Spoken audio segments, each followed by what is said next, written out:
Amen. Je vous salue dans le précieux nom de Jésus, notre étendard ce matin. Il est notre joie, il est notre paix, il est notre assurance. Il est celui qui veille sur chacun d'entre nous. Alors j'espère que nos cœurs sont dans la paix ce matin. Est-ce que ton cœur est dans la paix ce matin? Amen. Vous savez, il y a des nuits où le cœur n'est pas en paix. Il y a des nuits où le cœur est tourmenté, la paix n'est pas là. Je voudrais te dire, bien-aimé, ce matin, shalom, que la paix demeure sur toi. Amen. Nous voudrions rendre gloire à notre Seigneur et débuter ce culte au nom du Père, du Fils et du Saint-Esprit. Et je nous invite à la prière. Saint d'Israël, notre Dieu, nous sommes heureux, richement bénis ce matin d'être dans ta présence. Il y a d'innombrables richesses sur cette terre, mais Seigneur, tu es la richesse par toutes les richesses, notre Dieu. Tu vaux plus que l'or, plus que l'argent, plus que le diamant, Seigneur. Tu es, Seigneur, notre Dieu, notre seule boussole, la lumière qui luit au-dessus de chacun d'entre nous et qui nous accompagne jusqu'au bord, Seigneur. Béni sois-tu ce matin, parce que ta parole dit, là où deux personnes sont rassemblées en ton nom, tu es là au milieu d'eux. Nous voulons saluer ta présence. Le psalmiste a dit que le roi de gloire fasse son entrée. C'est ce que nous voulons dire ce matin. Tu n'as pas de pareil, il n'y a aucun Dieu qui ne puisse se comparer à toi, Seigneur, qui puisse se comparer à toi. Tu es le seul, le véritable. Et ce matin, c'est avec joie que nous avons déposé nos fardeaux, que nous avons déposé nos réflexions, que nous avons déposé nos soucis, que nous avons déposé, Seigneur, nos manquements pour venir à ta table, prendre ce que tu as prévu pour nous aujourd'hui. Oh, quelle joie pour nous, Seigneur. Quelle joie d'être dans ta présence. Nous savons qu'il y a d'abondantes joies dans ta présence. Viens au milieu de nous ce matin. Et s'il y a au milieu de nous une chose qui ne t'honore pas, ô Seigneur, daigne le ôter maintenant du milieu de nous. S'il y a, Seigneur, au milieu de nous une pensée qui ne t'honore pas, bien, Seigneur Jésus, l'a lié et l'a jeté aux abîmes, Seigneur. S'il y a au milieu de nous, notre Dieu, des inquiétudes, viens donner la conviction, Seigneur, de la foi. S'il y a au milieu de nous des maladies, nous t'invoquons, Seigneur, pour que tu puisses les chasser du milieu de nous, Jésus. S'il y a au milieu de nous des pensées captives, nous les amenons à l'obéissance du Christ ce matin. Seigneur, ta présence, rien que ta présence ce matin. Au nom puissant de Jésus-Christ de Nazareth. Et nous disons Amen. Amen. Soyez bénis ce matin. Nous sommes dans un temps spécial. Ah, peut-être ça gêne un petit peu. Merci. Je vais mettre ça là.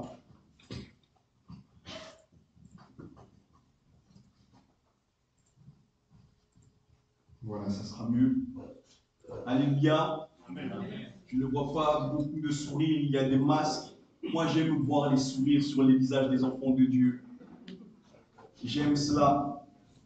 Nous rendons grâce à Dieu. Nous traversons un temps spécial. Dis à ton voisin, un temps spécial. Où Dieu nous fait grâce d'observer 40 jours de prière. Quelle grâce! Ça n'a pas été donné à tout le monde. Je connais très peu de personnes qui ont eu cette occasion de pouvoir vivre 40 jours au pied de la croix de Dieu. 40 jours. Et chaque jour, on est comme le peuple d'Égypte, hein, d'Israël en Égypte. Quand ils sortent d'Égypte, on est comme eux. Chaque jour, Dieu faisait tomber la main.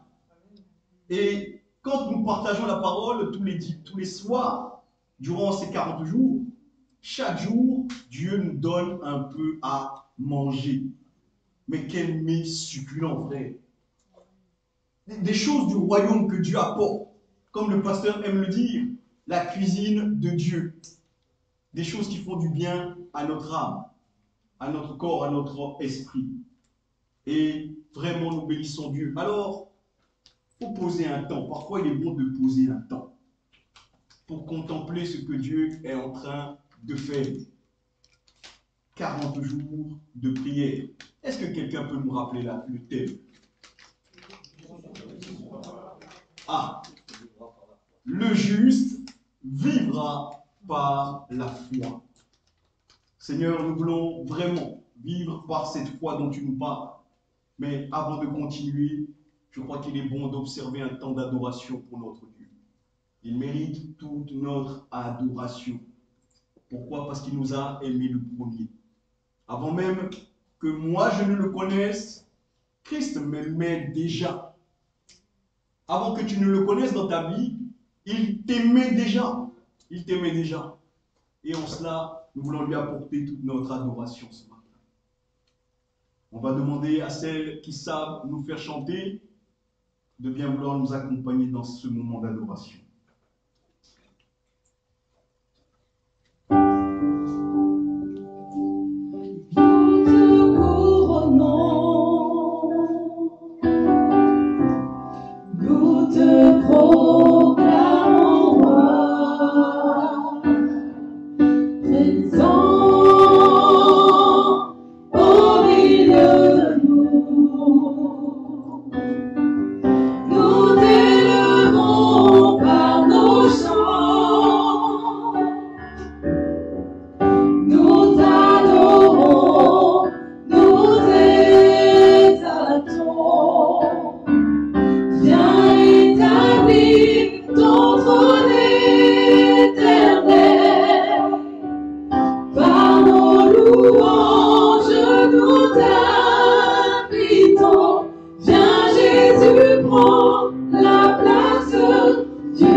Nous allons rendre grâce à notre Seigneur, celui qui est notre Sauveur. Nous savons que nul n'est comparable à lui. Et nous voulons qu'il prenne la place qui lui revient ce matin, qu'il soit couronné de gloire. Il est couronné de gloire. Merci Seigneur. Oh Jésus, mon Sauveur, Seigneur du né comme toi, jour après jour, je te louerai, car ton amour est merveilleux.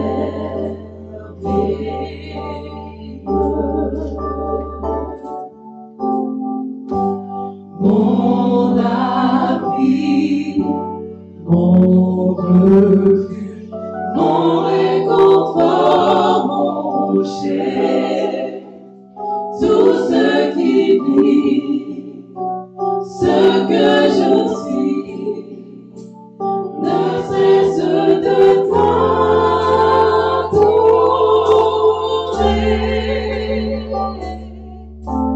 Chante au Seigneur, crie de joie, terre entière. À Dieu la gloire, la puissance et l'honneur. Les monts s'inclinent et les flots rugissent à l'écho de ton nom. Je vois tes œuvres et mon cœur crie de joie. Je t'aimerai, je tiendrai par la voix. Rien ne pourrait égaler tes promesses pour moi.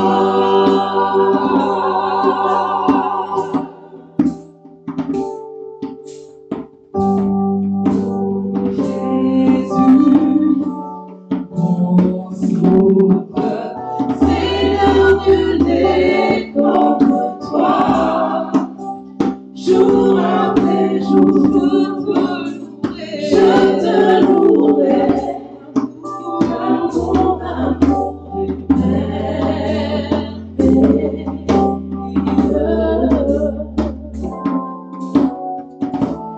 mon ami, mon refuge, mon réconfort, mon rocher. Tout ce qui vit, ce que je suis, ne cesse de t'adorer.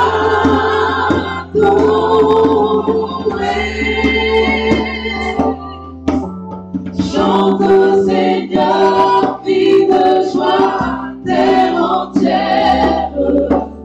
À Dieu la gloire, la puissance et l'honneur.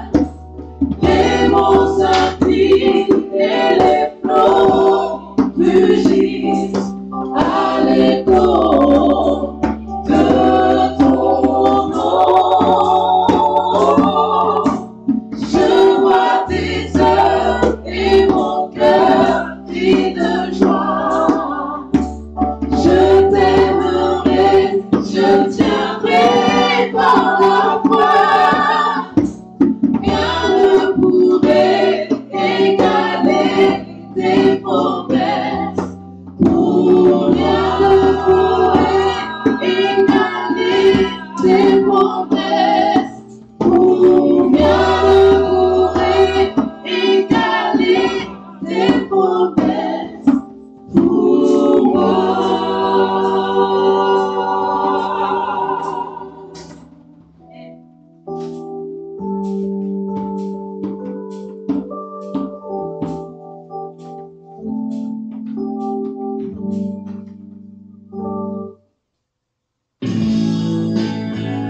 Les cieux proclament la gloire du ressuscité.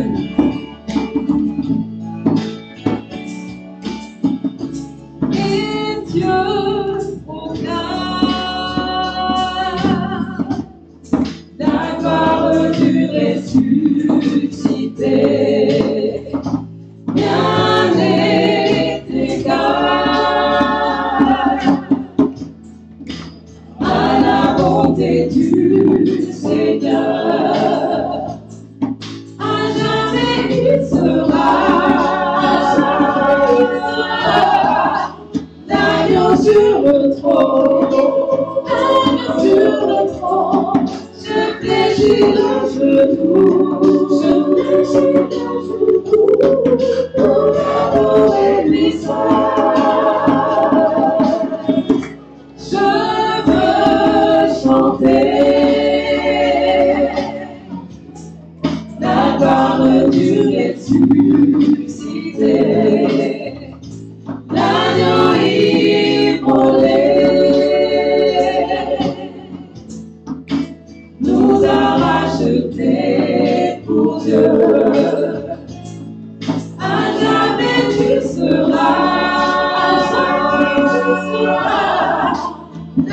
L'agneau sur le trône, l'agneau sur le trône, je fléchis le genou, je fléchis le genou, pour t'adorer toi seul.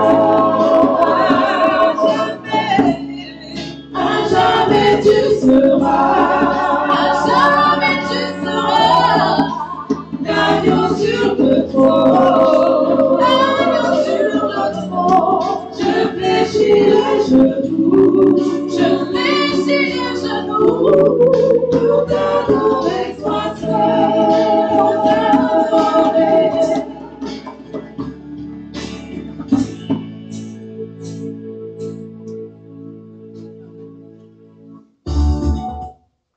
Amen.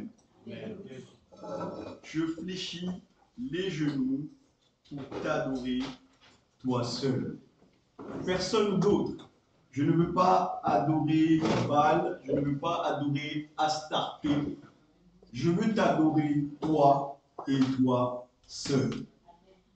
Nous disions tout à l'heure que nous sommes dans un processus de 40 jours de prière et que durant ces 40 jours, Dieu fait descendre sa parole comme la manne qui descendait pour le peuple de Dieu chaque jour dans le désert.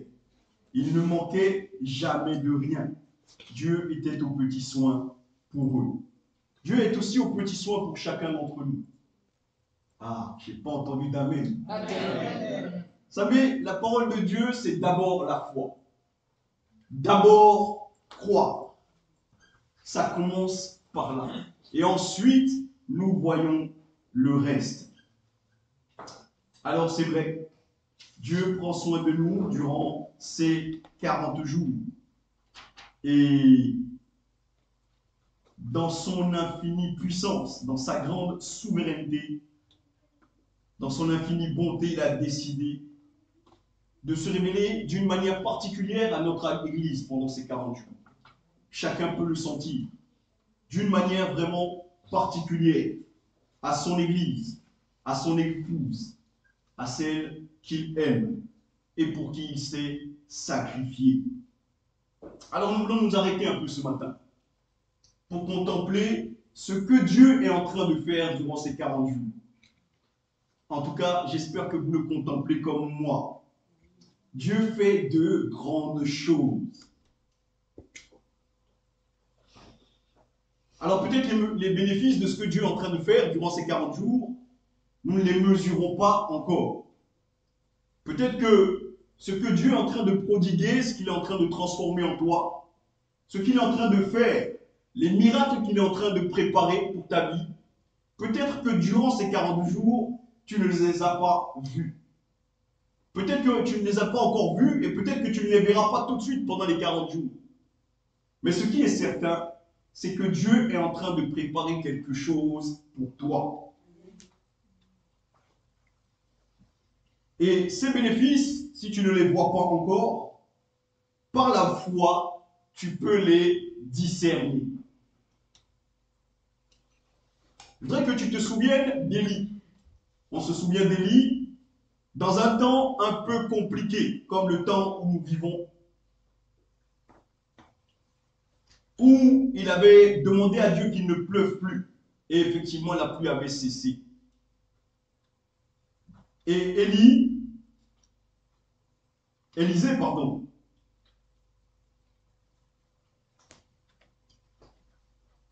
il avait demandé à un moment donné à Dieu de faire tomber la pluie.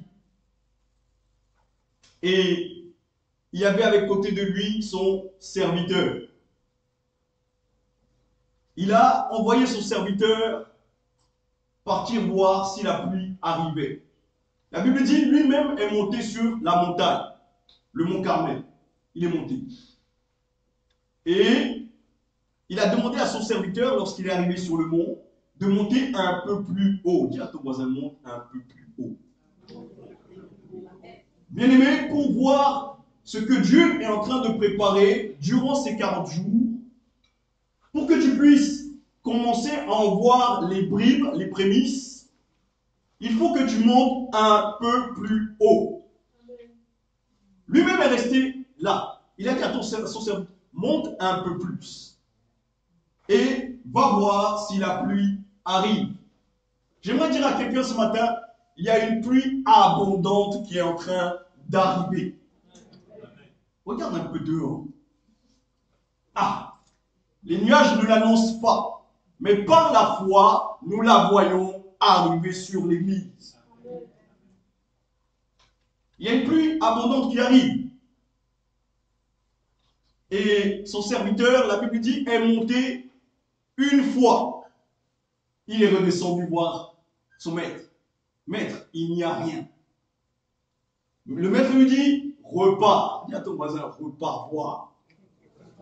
C'est la première fois que tu as été voir. Tu n'as pas vu la grâce de Dieu qui est en train d'arriver. Repars voir. Il est descendu. Il est remonté une deuxième fois. Il revient dire, maître, il n'y a toujours rien. Qu'est-ce que son maître lui dit? Repars voir. La gloire de Dieu est en train d'arriver. Tu vas la voir, frère. Mais il faut un peu de temps. Il faut un peu de patience. Mais elle arrive. Alors, il monte une troisième fois. Il redescend. Frère, je ne sais pas s'il y en a au milieu de nous qui font de la randonnée. Ah, quand tu montes une fois, ça va, tu as encore le souffle. Tu descends. Tu montes une deuxième fois, tu as encore le souffle. Tu descends. Au bout de la troisième fois, les gens comme moi, qui viennent de passer la quarantaine. Alléluia. Alléluia. Les gens comme moi, au bout de la troisième fois, ça peut encore aller. Mais les mollets commencent à tirer. Mais l'homme de Dieu dit quoi?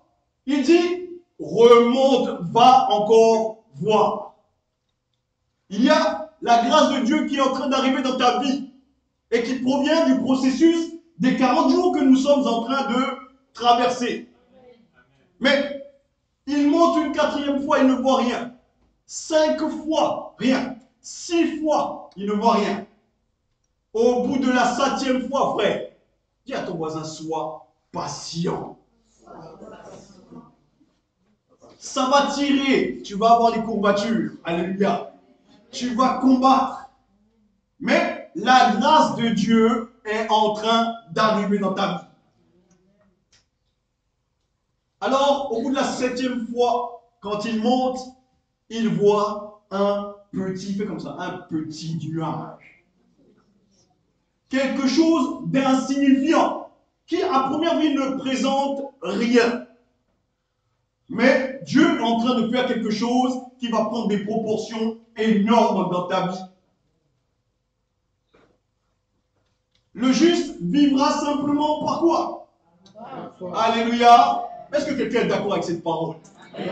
Le juste doit vivre par la foi. S'il ne le fait pas, quand il voit le nuage arriver, il ne discerne pas les grâces de Dieu qui arrivent. Or, la grâce de Dieu abondante, arrive dans chacune de nos vies. Alors, il y a une notion de persévérance dans la foi. Il y a une notion de persévérance. Il y a aussi une notion d'obéissance dans la foi. L'obéissance en une parole prononcée par quelqu'un de confiance. Quelqu'un sur qui tu peux t'appuyer. Quand Élisée dit à son serviteur, va voir, le serviteur, bon, la première fois il se dit, bon c'est mon maître, je vais aller. La deuxième fois quand les courbatures commencent à arriver, quand tu es monté déjà 5 fois et que tu n'as rien vu, à un moment donné tu as envie de dire à ton maître, mais je suis déjà monté 5 fois. Je n'ai rien vu de mes yeux. 6 fois je suis monté, maître. Je n'ai rien vu.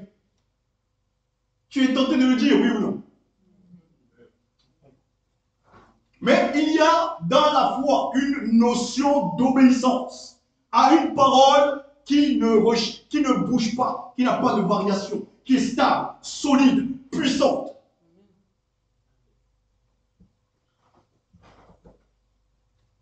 Je voudrais que ce matin, tu sois dans la joie avec moi. Dieu est en train de faire quelque chose. Le juste doit vivre par la foi. Alors le serviteur n'a pas contesté la parole de son maître. Il y a donc dans la foi plusieurs dimensions. Nous les avons vues durant les quelques jours. Ah, je crois que c'est le dernier dimanche avant la fin. Hein. C'est le dernier dimanche avant la fin des 40 jours. Mais qu'est-ce que c'est passé vite? Mais Dieu nous a étonnés, frère. Il nous a montré des choses, des bords, comment on appelle ça? Des bords? Vision board. Des choses qu'on ignorait, frère. Alléluia. Des notions d'anglais. Même l'église commence même à parler anglais, des vision boards, des choses. Dieu va nous étonner encore davantage. Il va faire des choses qui vont dépasser notre intelligence. Il a mis une puissance dans l'église. C'est pas toi, frère, c'est pas moi. C'est dans l'église. Il a mis une puissance dans l'église. L'église est l'arche de Noé. Qui doit préserver le peuple de Dieu, c'est l'église. Et qui doit annoncer au dehors la bonne parole du royaume. Alors si quelqu'un a été encouragé durant les 40 jours, peut dire j'ai été encouragé. Et chacun a participé. Dieu, il dit vous êtes les membres d'un même corps, un seul, amen, le mien. Aujourd'hui j'utilise Paul, demain j'utilise Pierre, mais c'est pour l'édification de mon église.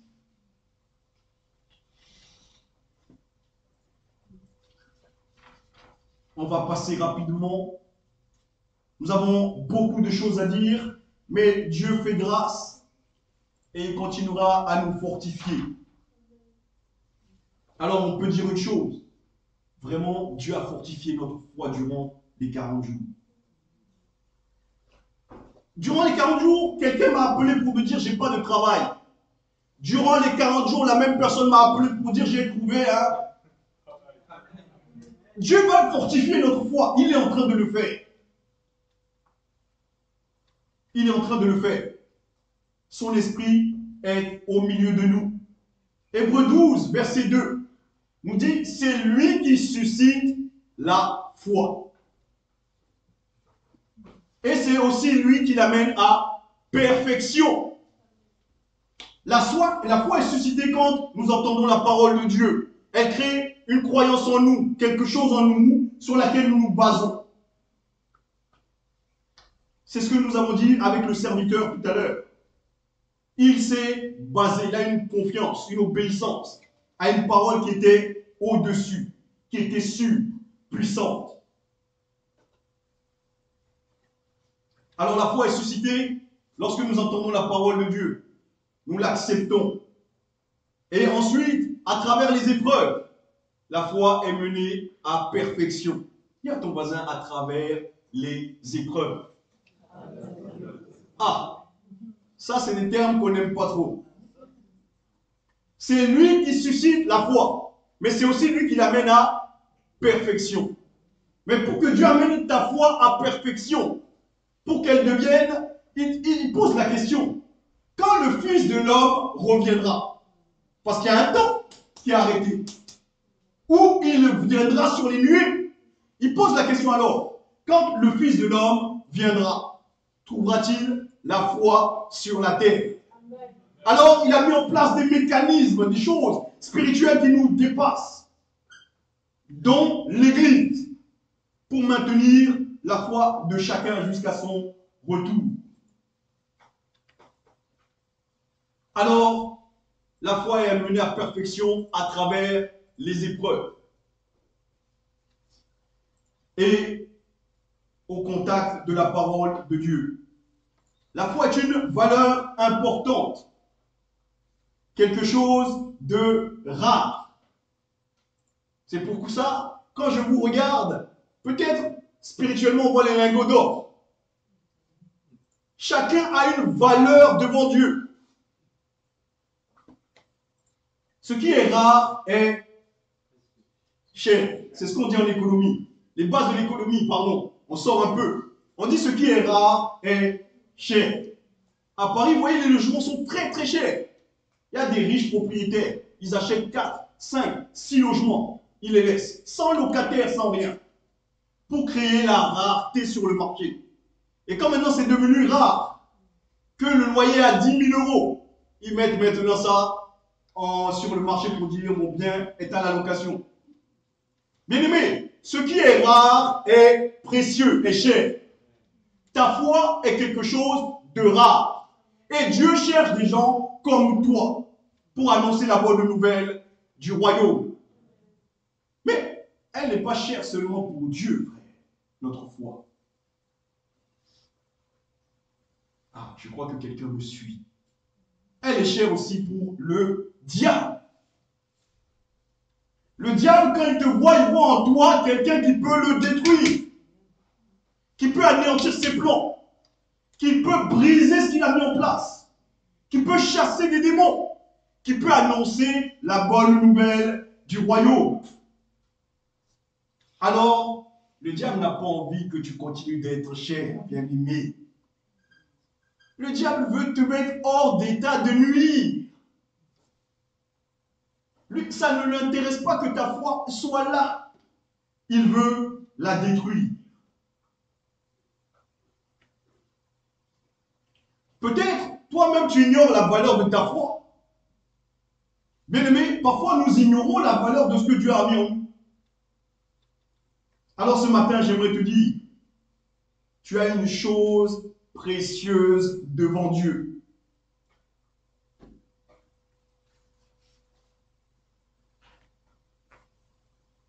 Le diable sait que tu as hérité des promesses d'Abraham. Le diable le sait. Peut-être toi-même tu l'ignores ce matin. Mais le diable, lui, sait que tu as hérité des promesses d'Abraham. Il veut te mettre hors d'état de nuire. Tiens, ton voisin et mon voisin. Le diable veut te mettre hors d'état de nuire. Jésus dit dans Jean au chapitre 8, « Je suis la lumière du monde. » Jésus dit lui-même, « Je suis la lumière du monde. » Mais voyez, dans Matthieu 5, verset 14, il change. Il dit maintenant, « Vous êtes la lumière du monde. » Ah, le diable, ça il le sait, il n'aime pas. Jésus dit, mais une ville qui est en haut d'une montagne, est-ce qu'on peut la cacher? Personne ne peut la cacher. Elle est en haut de la montagne, elle est illuminée, elle est claire tout autour d'elle. Une lampe dans une maison, est-ce qu'on allume pour la mettre sous les boisseaux? Non. La lampe, quand on l'allume, la Bible dit on la met sur un chandelier pour que ça éclaire toute la maison. La lumière, c'est toi, c'est ta foi. Le chandelier, c'est Jésus lui-même qui te sert de support. Et une fois que ta foi est installée sur Jésus, elle éclaire toute la maison. Elle éclaire ton travail, ton mari, tes enfants. Ta foi éclaire toutes choses. Alors le diable, c'est ça. Notre foi est donc précieuse pour Dieu. Dieu est notre soutien. Pour que l'Église puisse éclairer le monde. Pour que toi et moi, nous soyons la lumière de nos maisons. Même si parfois nous ressemblons plus à un vent qui vient souffler la bougie qu'à la lumière de Dieu. Parfois, c'est nous qui venons éteindre la lumière des autres. Parfois, c'est nous qui agissons contrairement à ce que nous demande la parole. Mais aujourd'hui, on ne va pas parler de ça, on va parler que des bonnes choses. Alléluia. Dieu est le soutien de l'Église. Si on se souvient, Genèse 28, est-ce qu'on ne va pas lire tout de suite? Genèse 28, on va avancer un peu, on va l'afficher, mais on va bénir le Seigneur parce que Un frère, pour ne pas citer son nom tout à l'heure, disait que sa maman essayait de le marier. Je lui ai dit, c'est normal, elle fait le travail d'une mère. Alléluia. Alors, Genèse 28 nous raconte que Isaac avait un fils, Jacob. Et sa mère disait, mon fils, ne te marie pas avec les gens qui n'ont pas le même Dieu que nous. Elle voulait que son fils aille prendre une femme ailleurs. Et son fils, sur le chemin, quitta Beersheba et marchait vers la direction de Haran. Nous avons dit, Dieu est notre soutien. Alors, la nuit tomba. Et quand la nuit tomba, il eut envie de dormir. Qu'est-ce que Jacob a fait? Il a pris une pierre. Il en a fait son oreiller. Et il a dormi sur la pierre.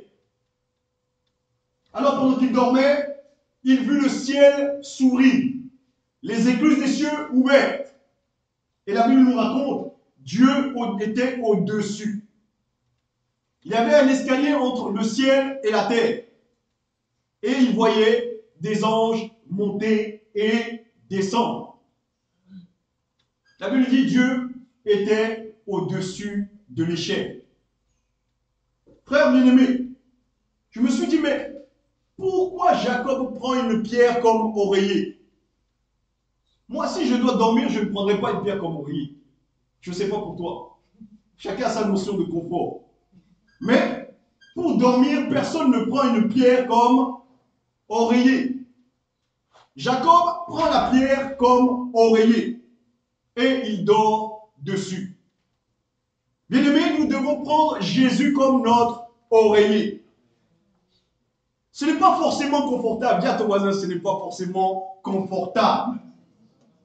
Jésus n'est pas forcément dans ton confort. Il est là pour bousculer ton intelligence, changer tes réflexions, changer ce qui est négatif en toi. Et ce n'est pas forcément confortable. Mais sur ton oreiller, moi-même, j'ai vu ma mère pleurer sur son oreiller. Parfois sur l'oreiller, il se passe des choses. Les réflexions, la tristesse, tout cela. Jacob a dormi sur l'oreiller, sur ce rocher, cette pierre. Mais quand il a fait de cette pierre son oreiller, Jacob a vu la gloire de Dieu. Les écluses des cieux se sont ouvertes. Et les anges descendaient et montaient. Si Christ est ton soutien, tu vas voir les écluses des cieux s'ouvrir. Alors je dis, Seigneur, mais pourquoi les anges descendent et montent?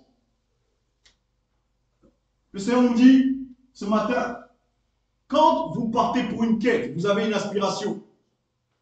Vous ne voyez que l'aspiration.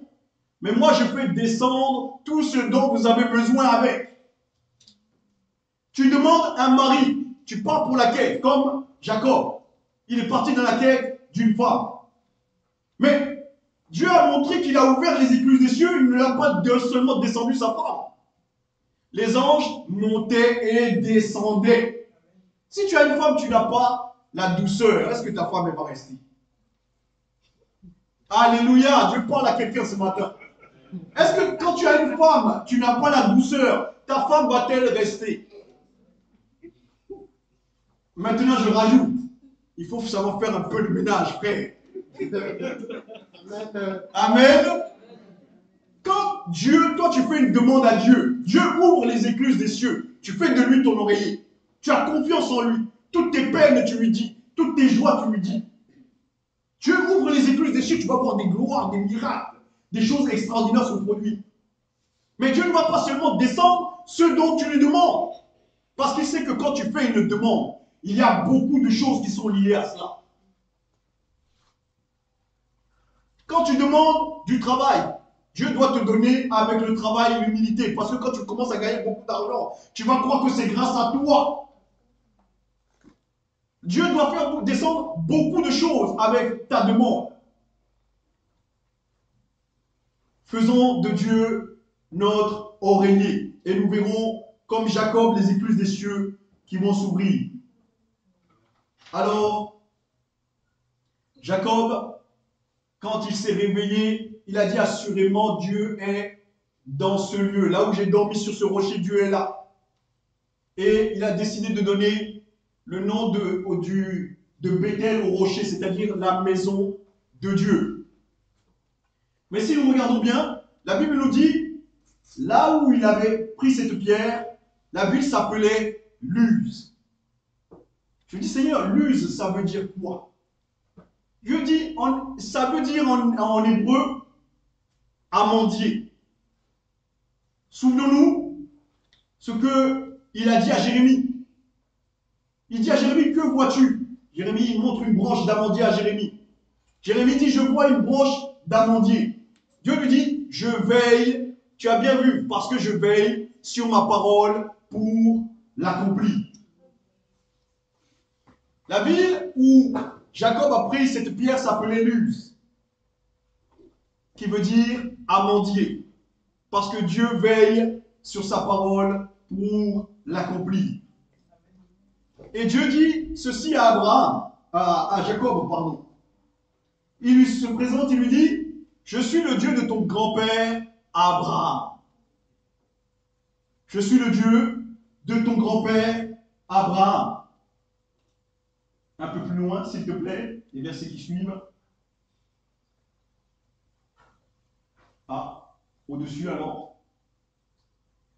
Je ne l'ai pas vu. Voilà, verset 13. Je suis l'Éternel, le Dieu d'Abraham, ton ancêtre, et le Dieu d'Isaac. Cette terre sur laquelle tu te reposes, je te la donnerai. Il y a beaucoup de bénédictions en Dieu. Mais quand j'ai lu ce verset, j'ai dit, Seigneur, moi, mon grand-père, ce n'est pas Abraham. Mon grand-père, il s'appelait Faustin. Mon autre grand-père s'appelait Thomas, Asoku, tout ça. Les noms nombreux comme chez nous, là. Je me dis, mais il n'y en a aucun qui avait Abraham derrière son nom. Je me dis, mon fils, tu ne comprends rien. Il dit, lis Romains 1. Allons, frère, si vous voulez bien ce matin. Romains 1. Il dit, Paul, serviteur de Jésus-Christ, appelé à être apôtre, mis à part pour annoncer l'évangile de Dieu qui avait été promis auparavant de la part de Dieu par ses prophètes dans les Saintes Écritures, et qui concerne son fils, né de la chair de David, né de la postérité de David selon la chair, et déclaré fils de Dieu avec puissance selon l'esprit de sainteté par la résurrection d'entre les morts, Jésus-Christ, notre Seigneur. Je dis, ah! Jésus lui-même, la Bible dit de lui, né de David selon la chair. Il dit, oui, mon fils, tu es né de Faustin qui a donné Thomas qui t'a engendré par la chair. Mais maintenant, regarde par l'esprit. Déclaré fils de Dieu selon la puissance de l'esprit de sainteté par la résurrection d'entre les morts. De la chair, je ne sais pas qui est ton grand-père. Dis un peu le nom de ton grand-père. Comment? Moïse et Jérémie. Ah, toi, tu as des beaux noms. Dis encore le nom de ton grand-père. Roger. Roger. Il n'y a pas d'Abraham dedans. Mais Dieu dit, selon la chair, tu es peut-être petit-fils de Roger. Mais selon l'esprit, tu es petit-fils d'Abraham. Les promesses qui sont faites à Abraham, par la foi, pas par autre chose, frère. Par la foi, les promesses qui sont faites à Abraham te sont faites à toi aussi. Tu es... Ah. Mon grand-père Asoku, mon arrière-grand-père, nous Malidianta, et puis nous on donne des noms vraiment qui veut dire quelque chose. Non, Dieu dit non, mon fils. Par la chair, oui. Mais par l'esprit, tu es une nouvelle personne. Tu es capable d'hériter. La Bible dit, à ceux qui croient, il a donné de devenir. Alléluia. Il dit par famille. Mais comprends que par l'Esprit de Dieu, tu as une autre famille.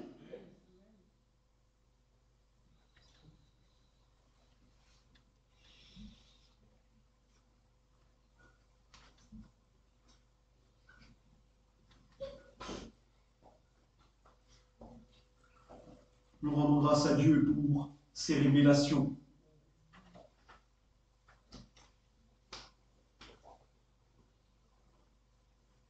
Alors il me dit encore, mon fils, tu ne comprends pas encore bien, va dans Galates 4.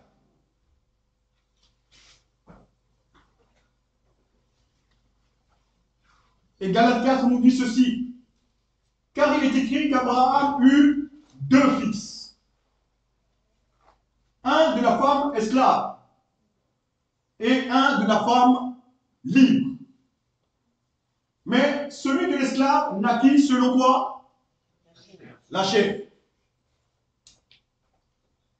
Et celui de la femme libre naquit en vertu des promesses. Frère, tu ne deviens petit-fils d'Abraham, tu ne peux rentrer dans tes promesses. Avoir les bénédictions, nous le chantons ici, hein? La bénédiction d'Abraham, alléluia.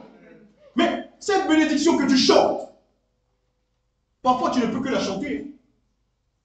Parce que si tu ne manifestes pas la foi, tu ne pourras pas rentrer dans les promesses de Dieu.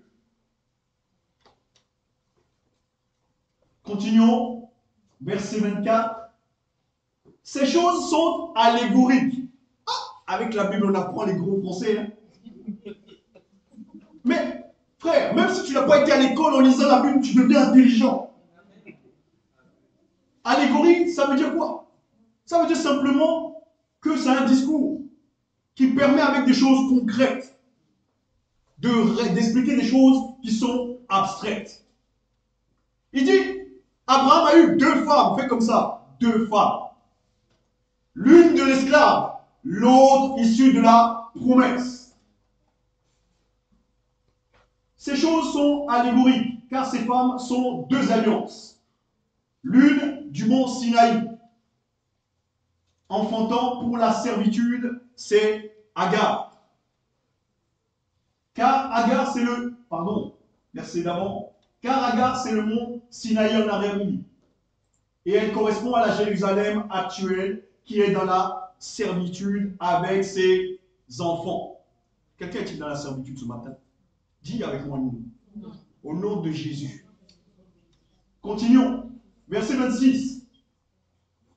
Mais la Jérusalem d'en haut est libre. C'est elle qui est notre mère.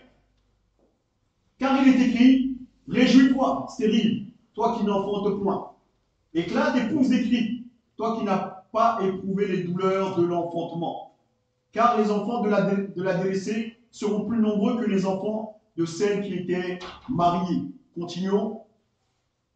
Les enfants de la délaissée seront plus nombreux que les enfants de la femme légitime. Mais continuons. Pour vous, frères, comme Isaac, vous êtes quoi? Des enfants de la promesse.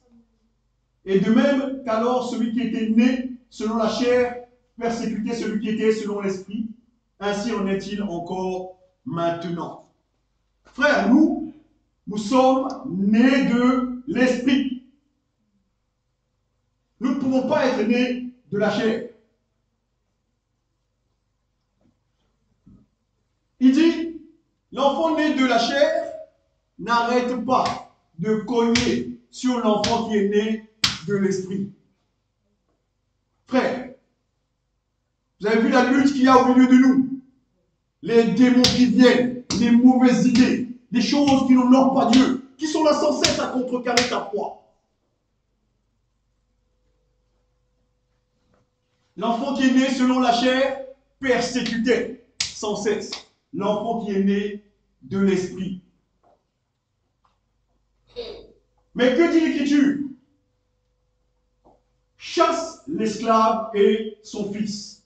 C'est notre thème de ce matin. Chasse l'esclave et son fils. Dis à ton voisin, chasse l'esclave et son fils. Chasse l'esclave et son fils. Car le fils de l'esclave ne peut pas hériter, il n'héritera pas avec le fils de la femme libre.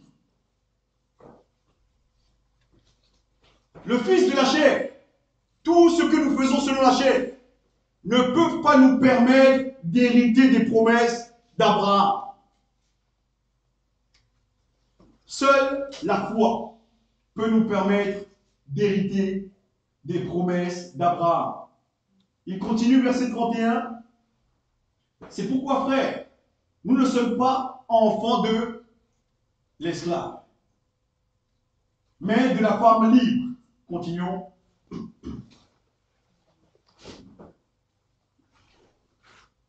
Ah, c'est tout. Nous ne sommes pas enfants de l'esclave, mais de la femme libre. Alors, je voudrais te dire ce matin, chasse l'esclave et son fils. L'esclave, c'est tout ce qui est charnel en nous, tout ce qui n'est pas de l'ordre de la foi.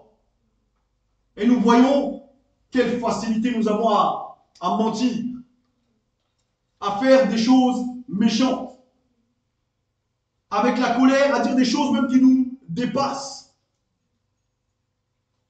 Parce que l'enfant de l'esclave n'arrête pas de cogner, de martyriser l'enfant qui est né de la foi. Nous avons dit ce matin, le diable connaît nos valeurs, alors il colle.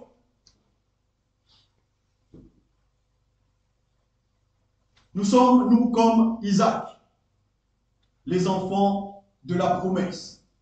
Parfois, quand j'ai lu ça, j'ai dit, ah, Seigneur, parce qu'avec les vision boards, c'est ça, non? Avec les vision boards, parfois c'est bien que les choses soient écrites. Alors j'ai réfléchi, Seigneur, peut-être je vais changer mon nom. Je vais m'appeler Jido Michel Mdewe Mbaïni Abraham.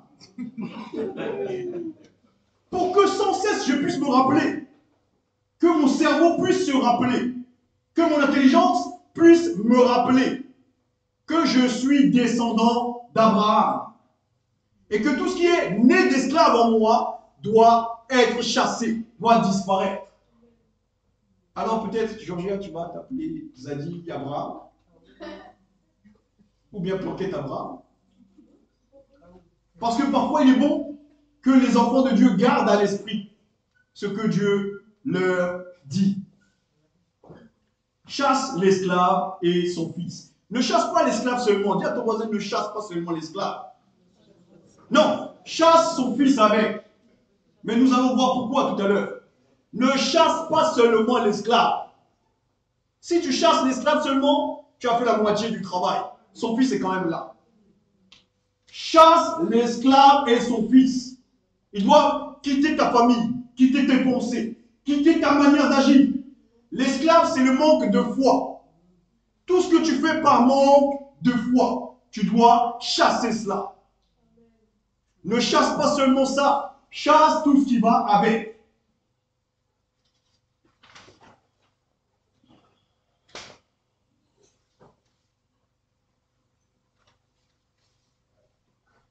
Alors, qu'est-ce qu'un esclave? Rapidement, on va avancer. Comment devient-on esclave? Il y a plusieurs choses qui nous mènent à l'esclavage. Il y a premièrement, selon la Bible, les esclaves selon la capture. Tu vas en guerre, tu perds la guerre. Le vainqueur, il te garde en esclavage. Genèse 14, on peut se souvenir, Abraham remporte un combat avec le roi de Sodome. Et le roi de Sodome vient le voir pour lui dire, ceux que nous avons vaincus, donne-les-moi comme esclaves. Certains de nos combats, frères, peuvent nous faire perdre la foi. L'ennemi cogne et nous avons baissé la garde. Et dans ce combat, soit nous avons perdu notre foi, soit notre foi est altérée. Elle n'est plus du tout la même. Dieu dit ce matin, chasse cet esclave. Chasse. Chasse cette défaite. Relève-toi, car je suis là. Chasse l'incrédulité qui est née de ce combat. Parce que tu as perdu un combat, ça a bougé un peu ta foi. Chasse ça ce matin, au nom de Jésus. Chasse-le. Et relève-toi. Celui qui est avec toi est plus puissant. Si tu as perdu le combat, c'est certainement que Dieu veut t'enseigner quelque chose. Mais Dieu ne t'a jamais quitté dans le combat. Donc, relève-toi. Alors, esclave par capture. Esclave par achat. Voyez Joseph, souvenons-nous de la parole de Dieu. Esclave par ses propres frères. Frère, laisse-moi te dire ce matin, et c'est le cas dans les familles africaines, ta propre famille peut te vendre spirituellement comme esclave. Est-ce que quelqu'un entend ce que je dis?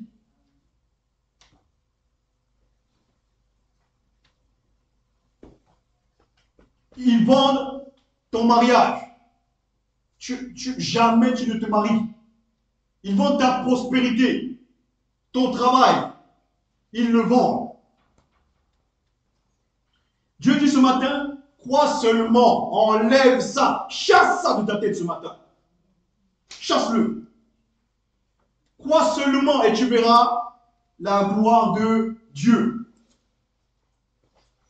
Ce sont mes promesses et je veille sur elles pour les accomplir.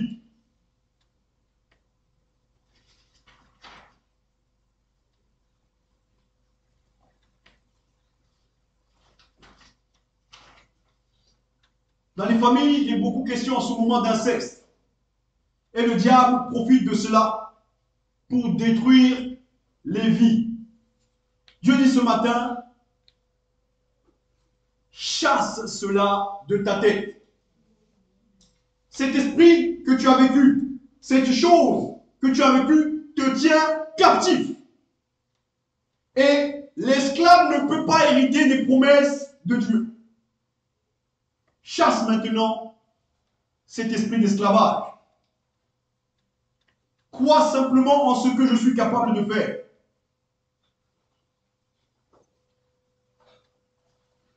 Et tu verras ma gloire. Esclave par naissance, c'était mon cas. Peut-être nous sommes plusieurs ici. Tes parents sont nés en esclavage.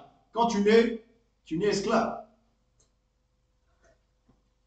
Frère, un enfant qui naît au Bénin, parce que Jésus dit lui-même, nous parlons de ce que nous connaissons et nous rendons témoignage de ce que nous avons.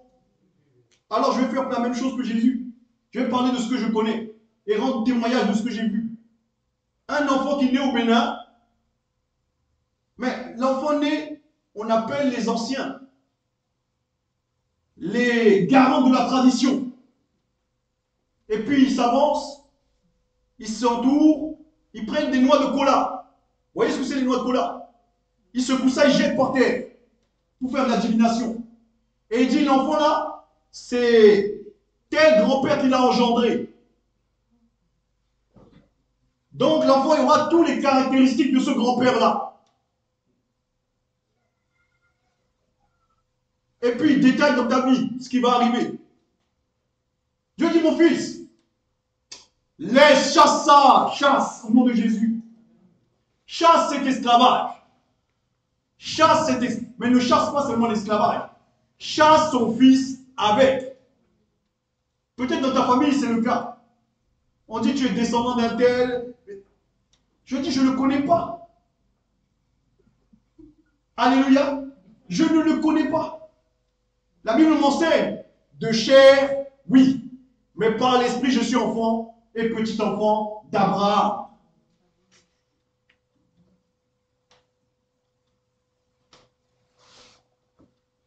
Réincarnation d'une tante, d'un oncle.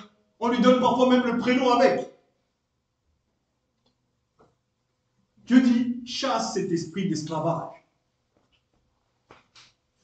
Elle ne peut hériter de mes promesses. Alors vous avez un nouveau Gildo devant vous. Gildo Misha Baini Dewenu Abraham. Alléluia. Non, Dieu, les mécanismes de Dieu sont complexes. Dieu m'a sorti du Bénin, de ces traditions. Si j'ai été resté au Bénin, c'était péché pour moi. Dieu m'a enlevé. Mais quand j'étais petit, je ne discernais pas les plans de Dieu. Dieu a des plans merveilleux pour toi. Il dit simplement ce matin, chasse cet esprit d'esclavage. Il y a peut-être dans ta famille des traditions, des choses qui sont là, et que tu acceptes sans y réfléchir. C'est maintenant, frère, durant les 40 jours, le moment de réfléchir à tout ce qui nous rend esclaves. Alors nous avons vu 3 types d'esclavage. Par capture, par achat, par naissance. Tu peux être esclave par restitution. Tu as commis une faute. Ça donne accès au diable. Et le diable, par ta faute, te tient captif. Ce matin, Dieu te dit, change cela. Ta faute, d'accord. Mais je suis le Dieu qui pardonne. À la croix, j'ai tout payé pour toi. Ce qui te condamne dans ton cœur, chasse-le maintenant au nom de Jésus. Parce que ce qui te condamne ne te permettra pas d'entrer et de bénéficier de mes promesses. Souvenons-nous, Joseph, il a mis un objet dans le sac de ses frères, exprès. Quand ils ont fouillé les sacs, ils ont trouvé l'objet, ils ont gardé le frère en captivité. Joseph, c'était bienveillant, mais le diable, lui, ce n'est pas de la bienveillance. La Bible dit, il ne vient que dérober, égorger et détruire. Alors Dieu nous dit ce matin, mon fils, ma fille, pour toi, il n'y a plus de condamnation liée à ton péché. 5e manière d'être esclave, les dettes. Nous sommes dans un pays où on peut contracter des crédits comme on veut. Ah, il y a un pays qui est encore pire que nous apparemment. Aux États-Unis, apparemment, c'est... Il y avait une femme dans la parole de Dieu, son mari est décédé. Il vient voir le prophète, il lui dit, prophète, mon mari est décédé. Et les créanciers de mon mari veulent quoi? Que je leur donne mon fils. Parfois, les dettes peuvent nous rendre esclaves. Souvenons-nous de cette femme qui avait, en temps de crise, dit à sa copine, on mange ton fils aujourd'hui, demain, ce sera le mien. Au Bénin encore, hein, pour parler de ce que je connais.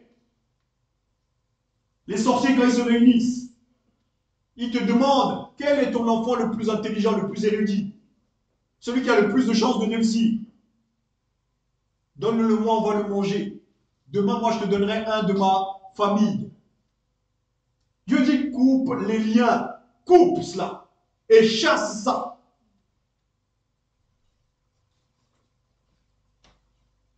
Chasse l'esclave ce matin et son fils. Enfin, il y a 6e, l'esclavage volontaire. Parfois, volontairement, on aime se rendre esclave. Par exemple, pour échapper à la pauvreté. Certains n'hésitent pas à se corrompre totalement. Totalement. Pour échapper à la pauvreté et volontairement. Ils rentrent dans les sciences occultes. Dans les choses qui n'honorent pas Dieu. Chasse l'esclave et son fils. Alléluia. Chasse tout ce qui est en toi qui n'est pas de l'ordre de la foi, mais de la foi en Jésus et en Jésus seul. Alors nous avons dit, il ne faut pas seulement chasser l'esclave, mais il faut chasser son fils. Le fils de l'esclave, c'est la mentalité de l'esclavage. Voyez-vous pourquoi il n'y a que 2 personnes qui sont rentrées dans Canaan? Lesquelles? Josué et Caleb. Parce que tous les autres encore avaient la mentalité d'esclaves, de ce qu'ils étaient en Égypte. Mais Dieu nous a affranchis ce matin. Il nous a rendus libres pour que notre foi soit totalement basée en lui et sur lui. Parfois nous prions, il y a une femme de Dieu qui a dit ça. Parfois tu fais la prière. Tu dis Seigneur, donne-moi, je sais que tu vas me donner. Et puis tu finis ta prière par bon, on va attendre de voir ce que Dieu va faire. Ça, c'est la mentalité de l'esclavage. C'est le fils de l'esclave qui est là. Quand par la foi tu fais ta prière, tu finis ta prière, tu sais qu'avec assurance, Dieu va agir. Je voudrais ce matin que Dieu nous fasse grâce, que chacun puisse chasser en lui tout ce qui est charnel, que nous soyons de nouvelles personnes, même si physiquement, il est vrai, nous avons un père, une mère, une famille, des frères et sœurs, mais spirituellement, nous sommes bien plus que cela. Les promesses de Dieu sont pour chacun d'entre nous. Alors, on peut, quand on a le temps à la maison, reprendre ces versets-là, relire les promesses que Dieu a faites à Jacob lorsqu'il s'est révélé à lui. Il dit, là où tu dors, je te l'ai donné en héritage. De l'est à l'ouest, au nord au sud, je te le donne. Dieu va nous bénir et continuera à le faire durant nos 40 jours. Il y a beaucoup de choses à dire sur l'esclavage, parce qu'il y a différents types d'esclavage. L'esclavage physique, intellectuel, spirituel. Il y a beaucoup de choses, mais peut-être Dieu nous donnera l'occasion d'y revenir. Mais pour l'heure ce matin, je voudrais te dire, par la prière et par la foi, c'est comme cela que nous pouvons chasser l'esclave, uniquement par la foi. Et l'esclave sera chassé du milieu de nous. L'esclavage psychologique, j'y reviens, l'esprit de dépression qui sévit en ce moment. Nous devons nous lever vraiment spirituellement contre cet esprit-là. Nous l'avons vu durant les 40 jours, il vient, il cogne fort. Mais Dieu nous a donné autorité de marcher sur les serpents et les scorpions et sur toute la puissance du diable. Alors s'il y a quelqu'un qui veut courber la tête avec moi, nous allons demander peut-être à 2 personnes de prier. Que Dieu nous aide dans sa volonté.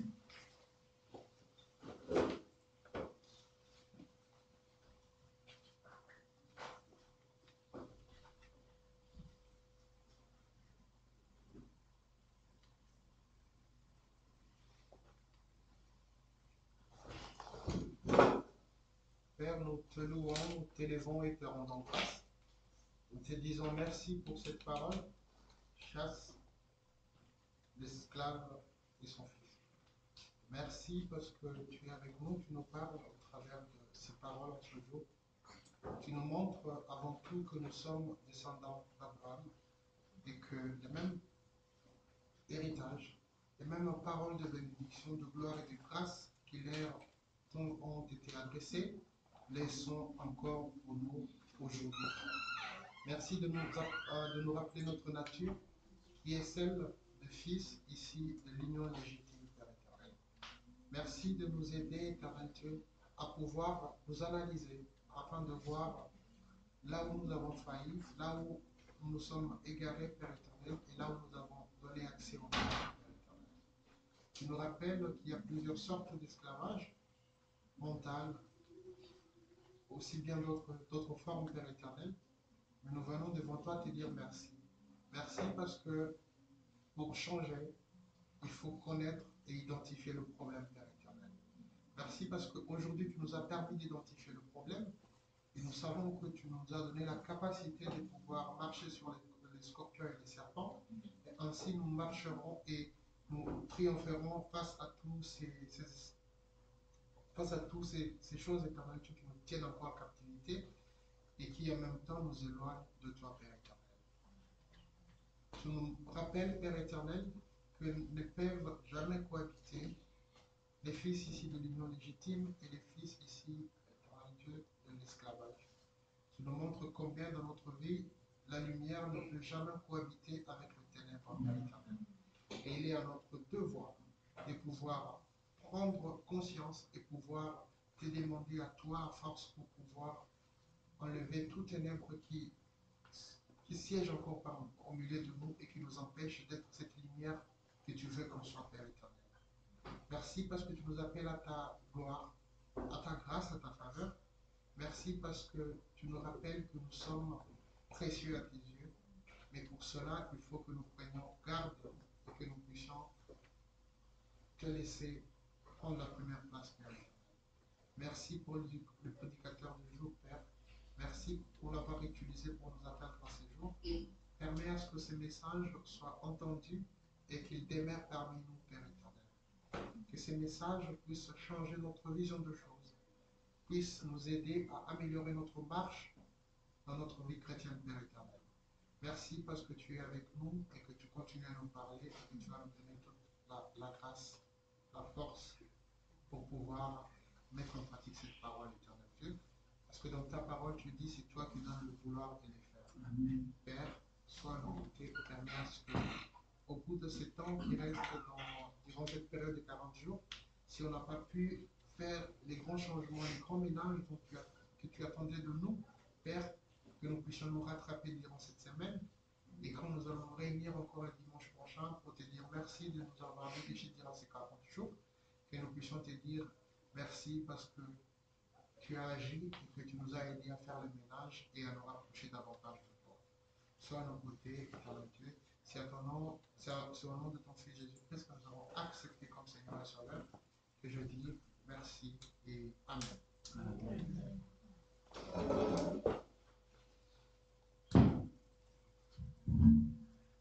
Encore une personne inspirée par l'Esprit de Dieu.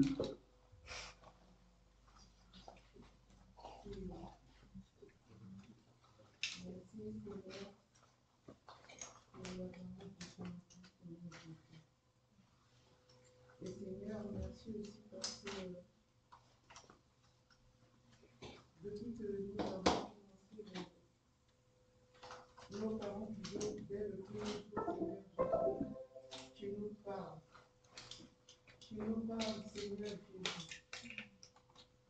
Oui, très souvent, Seigneur Jésus, nous avons entier, Papa.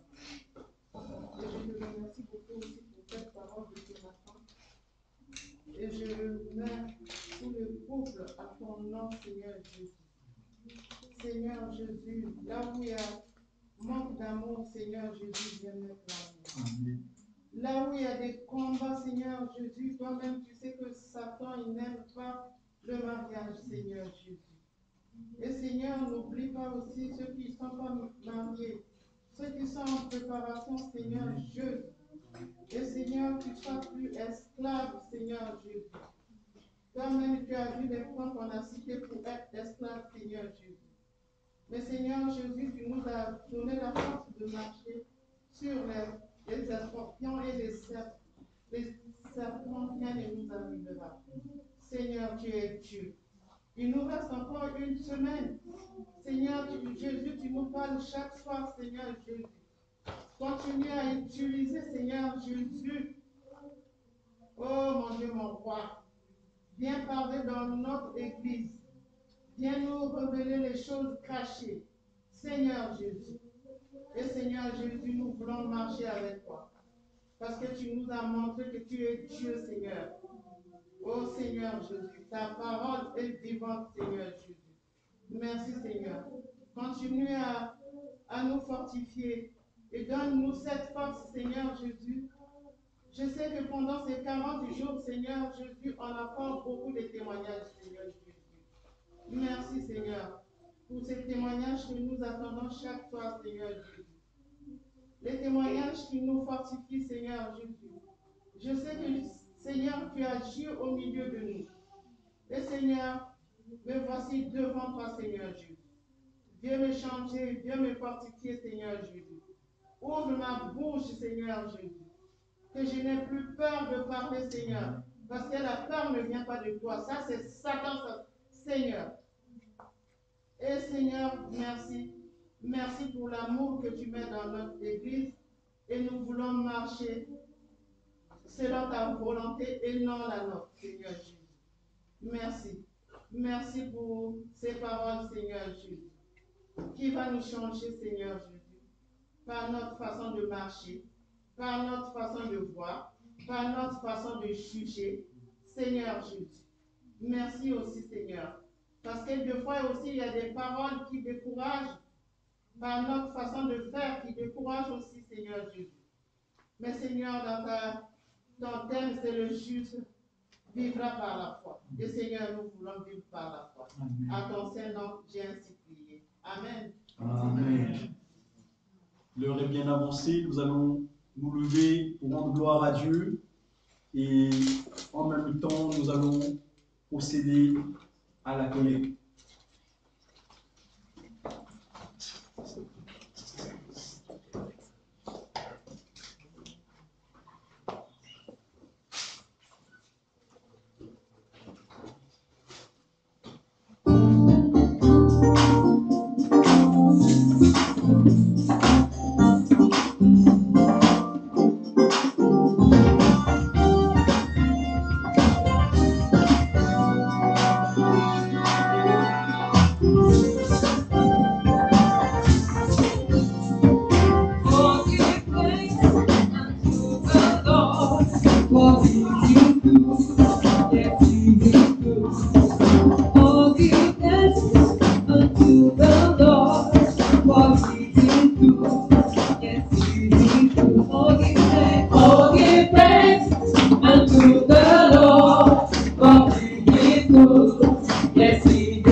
Notre Seigneur, car il est bon.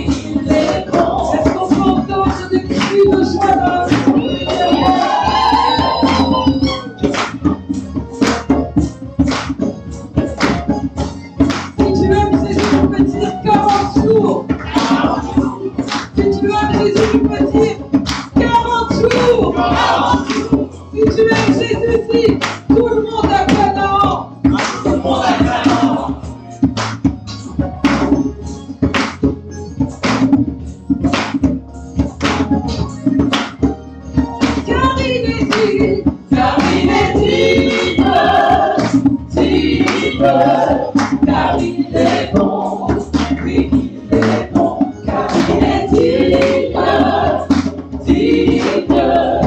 car il est bon, oui, il est bon, car il est bon, oui, il est bon, car il est bon, oui, il est bon, car il est bon,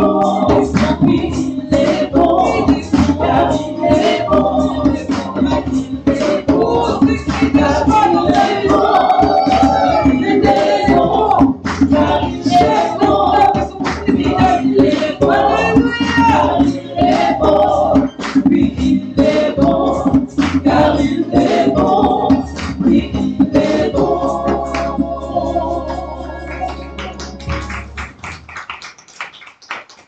Notre Dieu est bon, il est magnifique pour chacun d'entre nous. Vous pouvez vous asseoir. On va accueillir ceux qui sont de passage au milieu de nous, ceux qui nous visitent, s'il y en a. Nous leur demandons de se lever à leur place et de bien vouloir se présenter à notre assemblée. Et je crois, Amen. Alors nous allons laisser la parole à notre frère pour qu'il se présente à notre assemblée. Bonjour, chers frères. Bonjour. Je me nomme Ambroise et j'ai été invité par le frère Jacob. Je ne sais pas s'il est présent parmi nous. Et je vous remercie, ça a été un plaisir de partager ce moment avec vous. Amen. Le Seigneur dit qu'il est bon pour les frères de demeurer ensemble. Je voudrais que nous puissions accueillir notre frère comme étant héritier de la promesse de Dieu et de la promesse d'Abraham. Et nous demandons à nos bien-aimés qui sont à vos côtés de vous envoyer les bénédictions de cette manière-ci.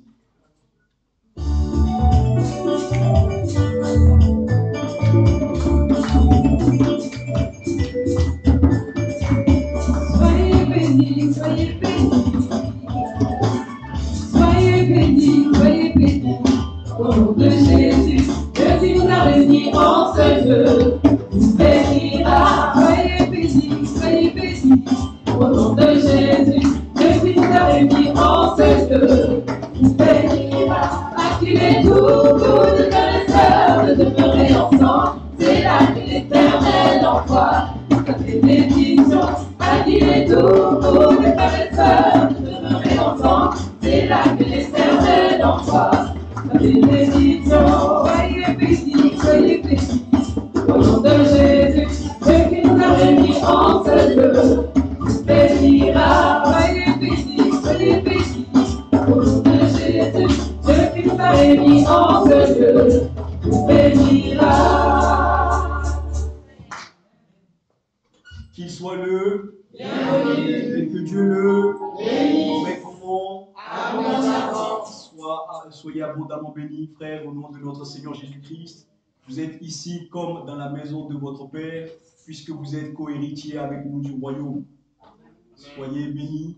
L'occasion pour rappeler à nos visiteurs ou à ceux qui nous suivent à distance que nous sommes dans un processus de 40 jours de prière et qu'il y a des réunions tous les soirs sur Zoom à partir de la nouvelle technologie et que tous les soirs sur Zoom, pendant environ 1 heure, parfois nous débordons quand l'Esprit nous amène à aller loin, mais tout cela c'est pour la gloire de Dieu. Disons grosso modo de 21h à 22h, nous passons un temps ensemble avec les frères et sœurs, ensemble de manière informatique, puisqu'il s'agit de Zoom qui nous aide à nous réunir chacun dans nos maisons. Donc, dès demain, lundi, nous nous retrouverons à compter de 21h, toujours autour du thème, le juste vivra par la foi. Alors, frères, vous êtes gentiment conviés demain, si vous avez un petit créneau entre 21h et 22h, à vous joindre à nous. En tout cas, soyez le bienvenu.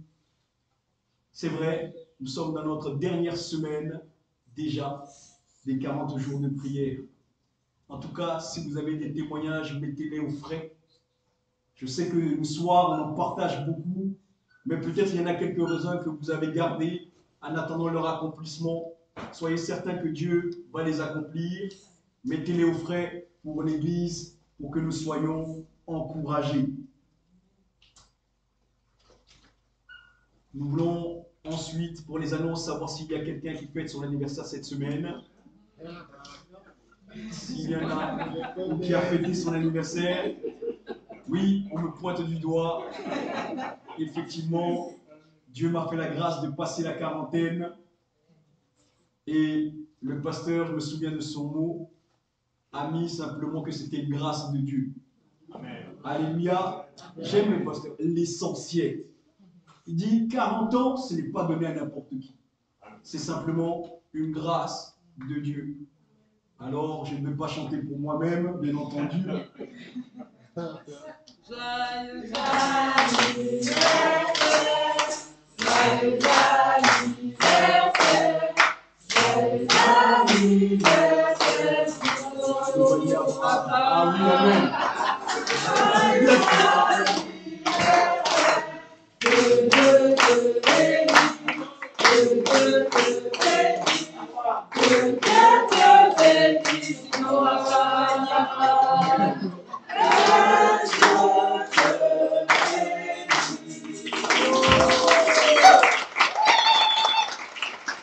Merci à tous.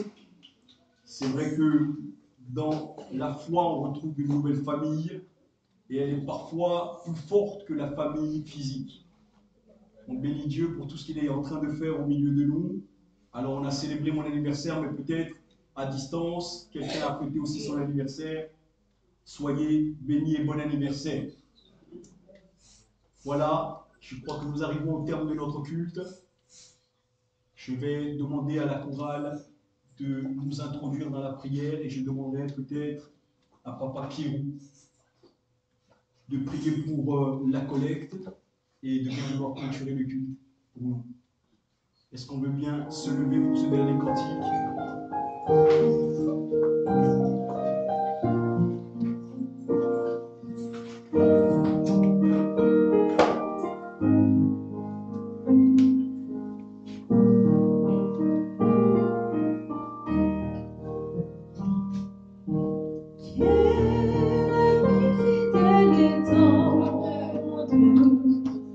Nous avons en Jésus-Christ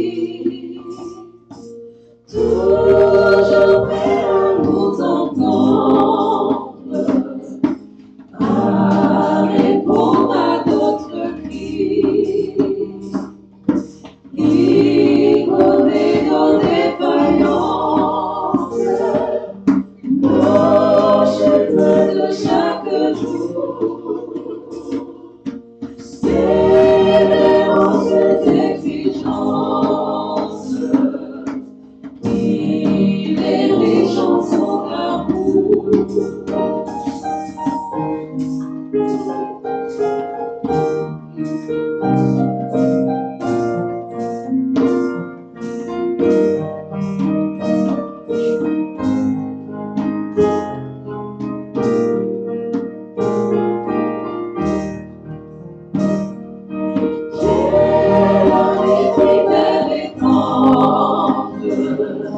Nous avons en Jésus-Christ toujours prêt à nous comprendre quand nous sommes en souci. Disons-lui toutes nos craintes, ouvrons-lui tout notre cœur. Dans ses paroles saintes, nous rendrons le vrai bonheur. Fidèle et tendre, nous avons en Jésus-Christ. Bientôt il viendra nous prendre pour être au ciel avec lui. Suivons ton étroite voie, en comptant sur son secours. Bientôt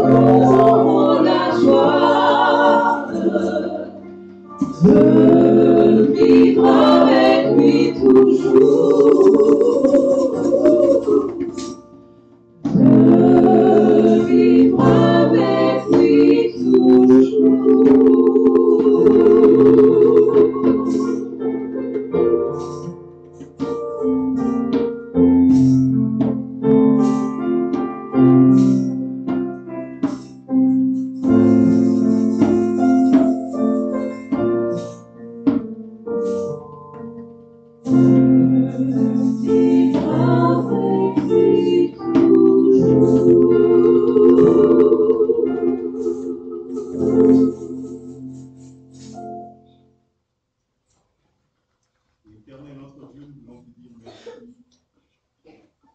Merci pour ta grâce que tu nous fais ce matin, Seigneur, pour le souffle de vie que tu as donné à chacun de tes enfants, à tes filles, à tes fils ici présents, mais aussi à tous celles et à tous ceux qui nous suivent au travers de voix des médias.